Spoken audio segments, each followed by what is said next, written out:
ఎడ్డు గర్వం. ఒక ఊరిలో ప్రతి సంవత్సరం దేవుడిని ఊరేగింపు తీసుకెళ్లే సాంప్రదాయం ఉండేది.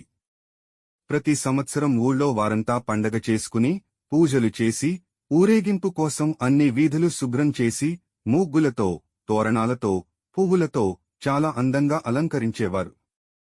ఊరేగింపుకు ఒక ఎద్దు బండి కట్టేవారు. ఆ బండిని కడిగి పసుపు రాసి బొట్లు పెట్టి పూలు కట్టి దాన్ని కూడా అందంగా అలంకరించేవారు. మరి ఆ బండిని తోలే ఎద్దు సంగతి చెప్పాలా? ఊళ్ళో అన్నిటికన్నా ఆరోగ్యవంతంగా, బలంగా ఉన్న ఎద్దును ఎంచుకునేవారు. ఆ ఎద్దు చర్మం నిగనిగలాడేలా దానికి స్నానం చేయించి బొట్లు పెట్టి గంటలు కట్టి పట్టు వస్త్రాలు వేసేవారు. ఆహా! చాలా చూడ ముచ్చటగా తయారు చేసేవారు. ప్రతి సంవత్సరంలా ఈ సంవత్సరం కూడా ఊరేగింపుకు ఊరు తయారయింది. రాముడు అనే ఒక ఎద్దును ఎంచుకున్నారు.